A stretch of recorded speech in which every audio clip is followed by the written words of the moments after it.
Lately, I've been questioning the reality of things around me. I can sure identify where it started and where it came from, but I just can't get it out. An idea cannot be killed. You may try to not think about it or distract yourself, but it is there, and it'll always be there. Now, if you'd like to hear a bit about me, just sit tight for a brief prelude. At a young age, I was like any other normal kid, except for one little hindrance.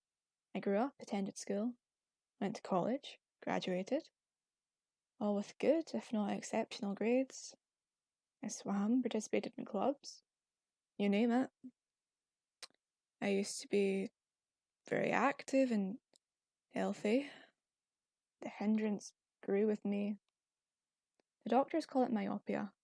The kids at school called it glasses. I call it bad luck in genetics. Well, whatever you call it, I was stuck with it.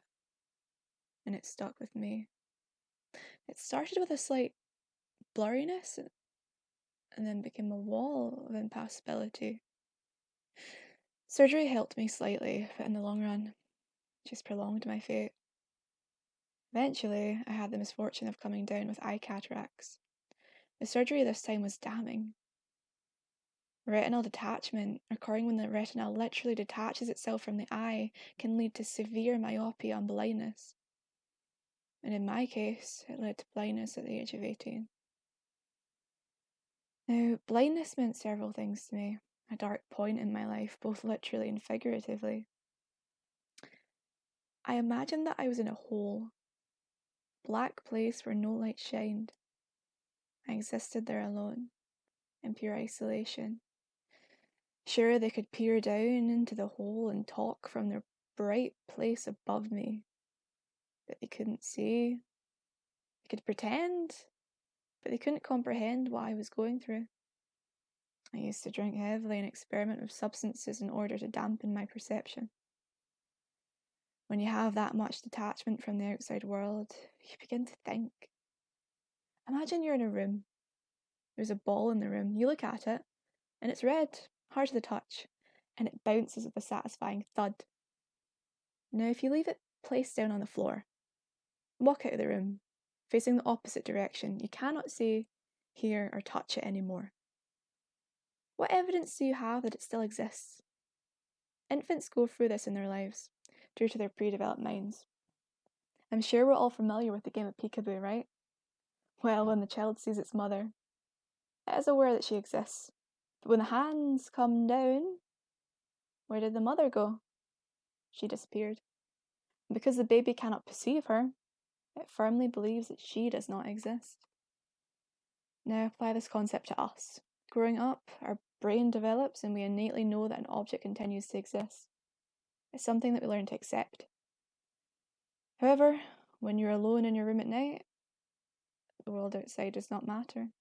We're secluded in our own little world, and only the immediate area is tangible. Now imagine that the darkness envelops your entire life. You cannot see what's around you, so what proof do you have that it truly exists? Sure, you can touch and hear and smell and taste, but how do you know that you're not being manipulated? We've developed technologies such as a television, which can create a world that exists in your field of vision. While watching it, our mind becomes absorbed in it, and we zone out from our surroundings. Our subconscious makes us believe that we exist in that world for a time, and when the movie ends, we snap back into reality. We have created a means to manipulate vision.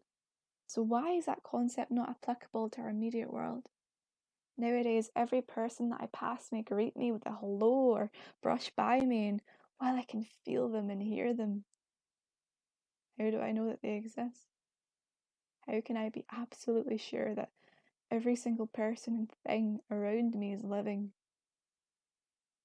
Has a conscious mind like I do. I used to try making myself feel to cement the outside world, experiencing pain through sharp tools. However, this never worked out for me. It was just a mere interlude, after which I grasped the full nature of my surrounding. I believe this thought has taken over my mind, a sort of obsession. Though I doubt I'm wrong, I spend my time here isolated in my room. All is quiet. I know that the floor in front of me extends about 4 feet, and the one behind me about 6 or so. I know that the carpet is soft yet scratchy. It smells damp, possible mould here and there. The air seeping in is cold, and yet I know none of these things. There's no world outside of here. As I move throughout my house, I believe that my surroundings are mirage. They only exist when I'm around to give them a physical existence. I feel as if I'm in a grand sort of surreal play. The set is created around me as I go through the scenes. The characters appear and disappear, play different roles, but only ones which relate immediately to mine. I feel as if the universe is trying to keep me occupied. Or maybe I'm all that exists. Maybe each and every one that comes to visit me under the premise of hospitality or the structural safety of my home or investigation for my own benefit is coming to get a spark of life, or a glimpse of living, or experiencing. In time, I tried communicating with the actors, trying to get a feel of the depth of their minds.